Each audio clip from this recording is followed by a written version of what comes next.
नमस्कार दोस्तों, स्वागत है आप सभी का हमारे YouTube चैनल हिंदी एस्ट्रोलॉजी में। तो वृश्चिक राशि वालों, ये देवी आपकी जिंदगी की रक्षा करने वाली है, आपको बड़े संकट से बचाने वाली है, दुश्मनों के षड्यंत्र से बचाने वाली है। आखिर कौन है देवी? क्या आपकी कुलदेवी है या अन्य कोई? आज की वीडियो के सारी सच्चाई बताई है। पिछले जन्म के शुभ कर्मों का नतीजा है या फिर इस जन्म का वीडियो के सब कुछ बारीकी से बताया जाएगा। अंत तक देखें। सबसे पहले बच्चे माता रानी के सच्चे भक्त इस वीडियो को लाइक करके कमेंट बॉक्स में जाए मां दुर्गा जरूर लिखें। दोस्तों, हमारी जिंदगी में हमारे पूर्वज और हमारे कुल देवी देवताओं का बहुत बड़ा स्थान होता है। सभी के अपने अपने कुल देवी देवता होते हैं।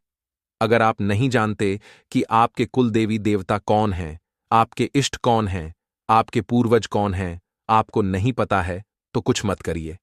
बस महादेव जी को या जिस भी शक्ति को आप मानते, माता रानी को मानते हैं या महादेव जी को मानते हैं या जिस भी भगवान को आप मानते, दिल से उन्हें अपने कुल देवी देवता बना सकते हैं, उन्हें मान सकते हैं, उन्हें पूज सकते हैं। लेकिन जो आपके पूर्वज हैं, उनका आपको विशेष ध्यान रखना है। हर बार अपने पूर्वजों की आपको अमावस्या पर धूप ध्यान देना है। पीने का जो परिंदा रहता है, पानी का जो बर्तन रहता है, जहां पर मटका, वहां पर आपको शाम को डेली दीपक लगाना है। डेली ना लगा सके तो अमावस, पूनम पर, ग्यारस पर या हर शनिवार को जरूर लगाइए, लेकिन उनको स्मरण करते रहिए, उनको याद करते रहिए। क्योंकि कहीं ना कहीं देखिए, हमारे जिंदगी में जो भी घटनाएं घटित होती हैं, कुछ भी अच्छा हमारे साथ होता है, कुछ भी बुरा हमारे साथ होता है, तो कहीं ना कहीं इसका जो कनेक्शन रहता है वो हमारे पूर्वजों से होता है, हमारे घर के कुल से होता है। तो कुल देवी देवताओं का भी कहीं ना कहीं हमारे जीवन में बहुत बड़ा महत्व है। तो आपके साथ तो ये कंडीशन है दोस्तों कि आपकी कुल देवी आपसे बहुत प्रसन्न है, तो आपको टेंशन नहीं लेना है। बस उनकी प्रसन्नता के राज आपको जाने कि आखिर वह आपसे प्रसन्न क्यों है और किन चीजों का आपको ध्यान रखना है। सबसे पहले तो आप मन के बहुत साफ इंसान हैं। आप कभी भी किसी से झूठ नहीं बोलते हैं। झूठ आपको बिल्कुल पसंद नहीं है। अगर आपको मालूम पड़ जाए कि सामने वाला आपसे झूठ बोल रहा है, तो कहीं ना कहीं आप बहुत ज्यादा क्रोधित हो जाते हैं और गुस्से में आपके मुंह से अनजाने में ऐसे शब्द निकल जाते हैं जिनका आपको बाद में बहुत पछतावा होता है। जिद्दी बहुत है आप, लेकिन मन के साफ है। मन जिसका साफ रहता, जिसके मन में कोई भेद नहीं रह पाता, वो अपनी हर बात लोगों के सामने जाहिर कर देता है। उसके मन में कभी कोई सीक्रेट नहीं रहता है। ऐसे लोग भी भगवान को बहुत प्रसन्न होते हैं और कुल देवी के प्रसन्न होने का एक कारण यह भी है। इसी के साथ आपको बच्चे बहुत पसंद हैं। बच्चों को जब भी आप देखते हैं, पता नहीं क्यों आपके मन में एक तरफ से बचपना सा आ जाता है। आपको प्यार उमड़ आता है बच्चों के प्रति। आपको एक जिस इंसान को कभी भी अगर किसी की अच्छाइयां आपको नोट करनी है, तो हमेशा ध्यान रखिएगा, जिस इंसान को बच्चों पर प्यार आता है वह दिल का हमेशा कोमल होता है, साफ होता, उसके मन में कभी कोई भेद नहीं होता है। तो जब भी आपको लगे कि किसी इंसान को परखना है, तो उसके सामने आप बच्चे को लेकर जाइए। तुरंत आपको मालूम पड़ जाएगा कि यह इंसान बच्चों से प्रेम करता है या नहीं। ठीक है, इसी के साथ एक चीज और आपको समझनी होगी। साथ ही दोस्तों, कुछ चीजों का भी आपको विशेष देखिए, समझिए। भारत में कई समाज जाति की कुलदेवी और देवता होते हैं। भारतीय लोग हजारों वर्षों से अपने कुलदेवी और देवता की पूजा करते आ रहे हैं। हालांकि आजकल अधिकतर परिवार ने अपने कुलदेवी देवताओं को पूजना या उनको याद करना छोड़ दिया, जिससे काफी घोर संकट में घिरे हुए हैं। यदि आप भी चाहते हैं, संकटों से मुक्ति पाना चाहते हैं, वैसे तो आपके ऊपर आशीर्वाद है। कुलदेवी देवता का पोटेंशियल लेने की जरूरत नहीं है, लेकिन फिर भी कुछ चीजों का आपको ध्यान रखना चाहिए। जब अगर किसी का जन्म हो, विवाह हो, कोई मांगलिक कार्य हो, तो वहां पर कुलदेवी देवताओं के स्थान पर जाकर उनकी पूजा की जाती है, उनके नाम की स्तुति की जाती है। कुलदेवी की कृपा का अर्थ होता है सुनार की, एक लोहार की। बिना कुल देवी की कृपा के किसी के कुल का वंश ही क्या कोई नाम, यश या आगे नहीं बढ़ सकता। अतः कुल देवी और देवता के लिए प्रतिदिन सुबह और शाम को भोग निकालें, उनके नाम का उच्चारण करें। नाम नहीं याद हो तो स्थान का उच्चारण करें, जिसे डूंगला वाली कुलदेवी की जय। इस टाइप से आप उनकी जो स्थान है उसका कह सकते हैं। स्थान का नाम भी नहीं मालूम हो तो हे माता, कुलदेवी और कुलदेवता, आपकी सदा विजय हो, इस तरह से भी आप बोल सकते हैं। एक ऐसा भी दिन होता है जबकि संबंधित कुल के लोग अपने देवी और देवता के स्थान पर इकट्ठे होते हैं। जिन लोगों को अपने कुलदेवी और देवता के बारे में मालूम नहीं है, जो भूल गए हैं, वह अपने कुल की शाखाओं और जड़ों से कट गए।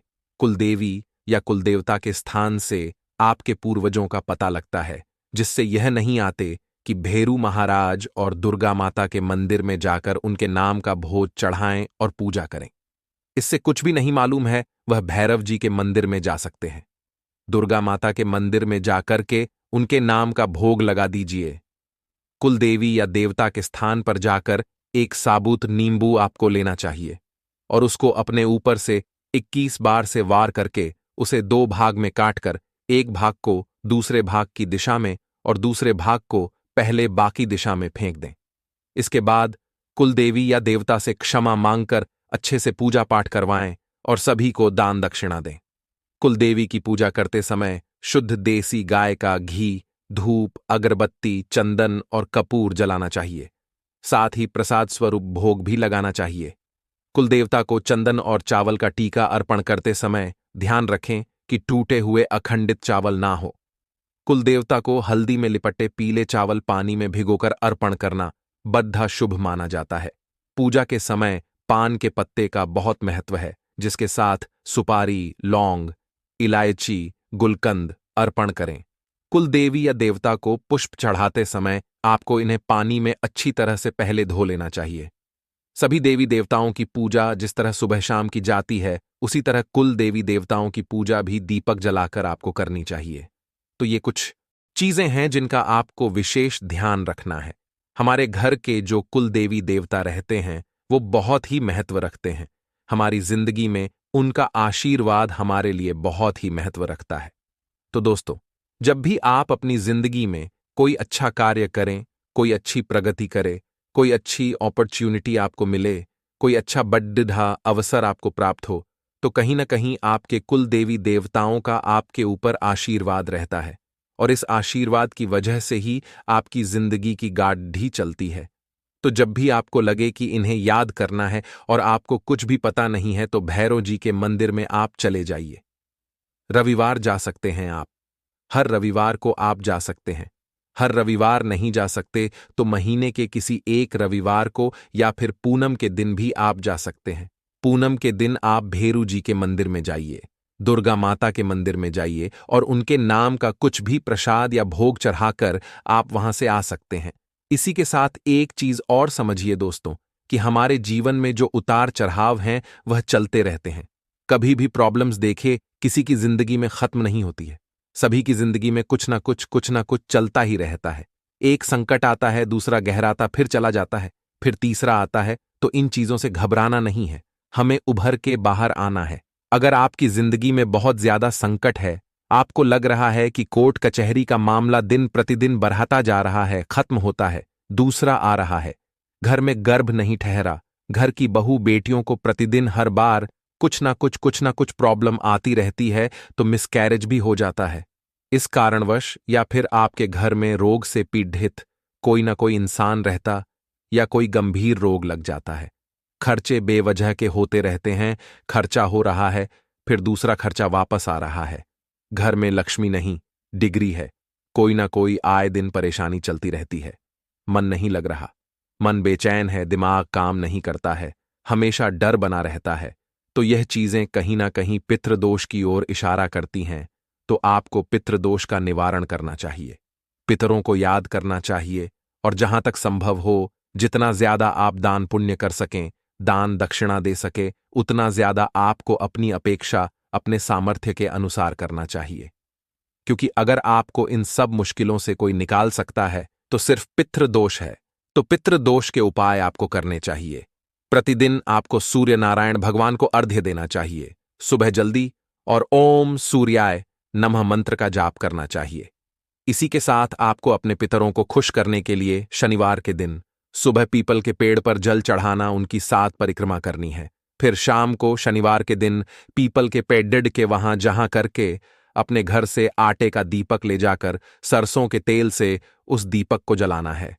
उसके बाद एक मिठाई वहां पर रखें, यानी हर शनिवार को, और जो भी आपके मन की कामना, जो भी संकट हो, वहां पर आपको बोलना है।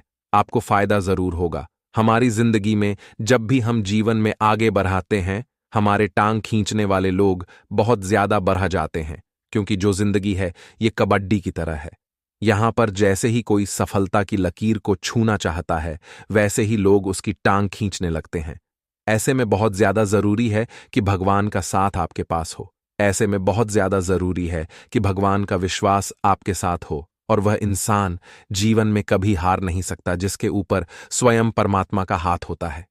लेकिन सवाल ये उठता है कि हम परमात्मा का आशीर्वाद कैसे प्राप्त करें, और वह है दोस्तों, निरंतर उनके नाम जाप से। आप कुछ भी हो जाए, कैसी भी परिस्थिति बन जाए, रोजाना मंदिर जाने का नियम अपनाना शुरू करिए। कई लोग हमारा कुछ बिगाड़ नहीं पाते तो तंत्र मंत्र का सहारा लेने लगते हैं। ऐसे लोग हमें गिराने के लिए किसी भी हद तक जा सकते हैं।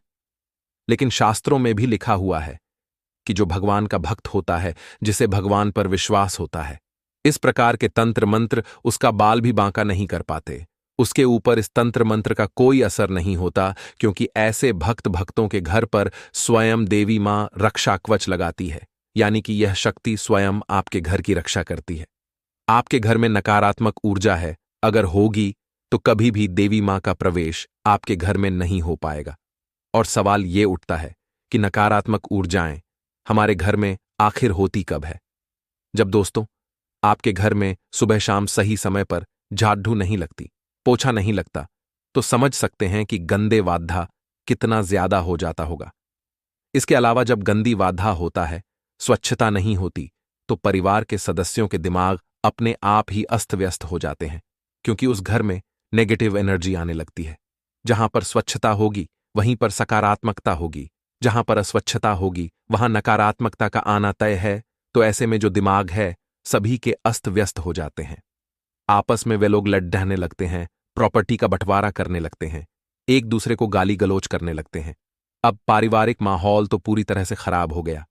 अगला दोस्तों, बच्चों पर भी इसका बहुत बुरा प्रभाव पड़ता है, और उस घर में जहां बहू बेटियों का सम्मान नहीं होता, बहू बेटियों को गाली दी जाती है, ताने मारे जाते हैं, या फिर उनकी इच्छाओं को पूरा नहीं किया जाता, उन्हें दुख दिया जाता है, वहां भी नकारात्मक शक्तियां वास करती हैं। तो इन बातों का खास ख्याल रखें। अगर आप ये गलतियां नहीं करेंगे तो आपका घर काफी पॉजिटिव रहेगा। आपके घर में जब पॉजिटिव एनर्जी रहेगी तो माता का प्रवेश स्वयं हो जाएगा, और एक बार माता रानी का आशीर्वाद आपके घर पर बरस गया तो फिर तो चिंता की कोई बात ही नहीं है। फिर स्वयं माता रानी आपके घर की रक्षा करेगी, क्योंकि सकारात्मकता एक बार घर में प्रवेश कर गई और आपने घर को स्वच्छ बनाए रखा। देखिए, जब माता का प्रवेश हो गया उसके बाद भी जिम्मेदारियां बहुत बढ़ जाती हैं। उसके बाद तो आपको समय पर पूजा पाठ करना चाहिए। जब जीवन में अच्छे नतीजे मिल रहे हो, आपको तो दिल से मां की सेवा करनी चाहिए, और साथ ही साथ दोस्तों अपने घर की बहू बेटियों को पूजा पाठ से बहुत जल्दी जोड़ देना चाहिए। वह सुबह समय पर उठें, जल्दी से भगवान की भक्ति करें, घर में पूजा पाठ करें, सही समय पर झाड़ू पोछा लगाएं और अपने माता पिता की सेवा करें। वही घर जिंदगी में उन्नति करता है, और उन्हीं घरों पर माता रानी की विशेष कृपा प्राप्त भी होती है। आगे वीडियो में है खास सावधानियां, अंत में है 2 माता रानी के जबरदस्त उपाय। थोड़ा सा समय निकालें और हमारे वीडियो को अंत तक देखते रहें। देखिए, जो आने वाला समय है, यहां पर आपको उन लोगों से सावधान रहना होगा जो मुंह मियां मिट्ठू हैं। मुंह मियां मिट्ठू का मतलब क्या होता है? कुछ ऐसे लोग दोस्तों जो आपके सामने आपकी जबरदस्त तारीफ करते हैं कि मैं तुझसे बहुत खुश हूं, तो इस मुकाम पर है ये वो, लेकिन पीठ पीछे आप ही के खिलाफ षड्यंत्र रचते हैं। ऐसे लोग कभी किसी के नहीं होते, ये स्वार्थी होते हैं, और हमेशा हम कहते हैं रिश्तों में सार्थक बनो, स्वार्थी नहीं। ऐसे स्वार्थी लोगों से आपको थोड़ा बचना है, क्योंकि ये उस विष के घड़ीडी डेसे के समान होते हैं, जिसकी जो ऊपरी सतह होती है वो दूध से भरी होती है। आने वाले अगले 15 से 20 दिनों में ये जो समय है दोस्तों काफी लाजवाब है, लेकिन किस्मत की मार जब पड्डी ढेती है तो इंसान को अनुभव बढ़ा मिलता है। जब आप अकेले काम करने की कोशिश करेंगे तो आपके साथ कुछ लोग जुड़ना चाहेंगे और आपको लगेगा कि चलो जोड़ ढह लेते थोड़ी मदद हो जाएगी। लेकिन अंततः जब सफलता मिलेगी तो सारा क्रेडिट, या यूं कहे तो सारा हक, वह व्यक्ति लेकर चला जाएगा, और इस तरह से लेकर जाएगा कि आपके हिस्से में कुछ भी नहीं आएगा। तब आपको पता चलेगा मेहनत पानी में जाना किसे बोलते हैं, और आपका जो भरोसा है इंसानियत पर से, वह भी उठ सकता है। तो अकेले चलिए, लंबा चलिए, मेहनत ज्यादा करिए भले ही, लेकिन हार मत मानिए। जिंदगी में यह बहुत ज्यादा जरूरी है। साथ साथ दोस्तों, जो लोग नौकरी करते हैं वह समय का खास ख्याल रखें, क्योंकि समय बद्धा बलवान है, और यह समय हाथ से चला गया तो इंसान कभी कुछ नहीं कर पाता। समय पर ऑफिस जाना और समय पर ऑफिस से आना बहुत जरूरी है। समय का मैनेजमेंट आपको जीवन में आगे बढ़ाएगा, क्योंकि देवी मां का आशीर्वाद उन्हीं लोगों को मिलेगा जो जिम्मेदार होते हैं, जो समय पर ईमानदारी से काम करते हैं। देखिए, अगर आपको नाकामयाब भी होना है तो आप उस काम को करके होइएगा जिसको आप पसंद करते हैं। आपके दिमाग में, आपके मन में संतुष्टि रहेगी कि मैंने वह किया जो मेरा दिल चाहता था। मन में कभी यह भाव नहीं रहेगा कि मुझे एक बार ट्राई करना था, मुझे एक बार उसमें प्रयास करना था, और जरूरी नहीं है आप नाकामयाब होंगे। अगर देवी मां का आशीर्वाद रहा, देवी मां की आपके ऊपर मेहरबानी रही, तो आप पास भी हो जाएंगे, आप सफल भी हो जाएंगे। चिंता मत करिए। सभी विद्यार्थियों के लिए प्रतियोगी परीक्षा में सफलता की संभावनाएं बहुत बढ़िया बन रही हैं, लेकिन आपको हर चीज को प्रैक्टिकली देखकर चलना है। आपको सट्टेबाजी नहीं करनी है, सोच समझकर हर चीज को करना है। आपके आने वाले भविष्य के लिए यह बहुत अच्छा रहेगा। दाम्पत्य जीवन में खुशियों का समावेश रहेगा। अपने जीवन साथी का सम्मान आपको अवश्य करना है, चाहे वह पुरुष हो चाहे वह स्त्री हो, दोनों एक दूसरे का सम्मान करेंगे। तभी आपकी गाड़ी जो है वह सही ढंग से चलती रहेगी, क्योंकि रिश्तों में सम्मान की बहुत जरूरत होती है। आप अपने जीवन साथी पर पैसा लुटाए या न लुटाए, लेकिन अगर उन्हें सम्मान देना शुरू कर देंगे तो वैसे ही उनका प्यार आपके लिए बहुत ज्यादा बरस जाएगा, क्योंकि लड़कियों को रिस्पेक्ट चाहिए होती है और एक सम्मान चाहिए होता है। जिंदगी उनकी यूं ही फिर आपके ऊपर न्योछावर कर देती है। अब हम एक उपाय आपको बता देते हैं, ताकि ये दोनों ही उपाय आपके बहुत काम आए, आपकी किस्मत चमकाएं और जिंदगी में आपको कुछ खास बनाएं। सबसे पहला माता रानी का उपाय दोस्तों क्या है, ध्यान से सुनिएगा।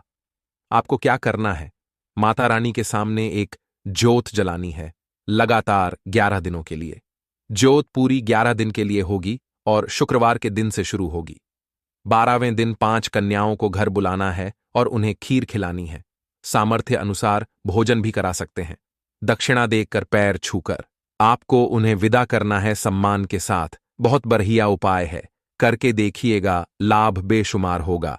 अगला उपाय दोस्तों यह रहेगा कि आपको माता रानी की पूजा में कमल का फूल जरूर लेना है।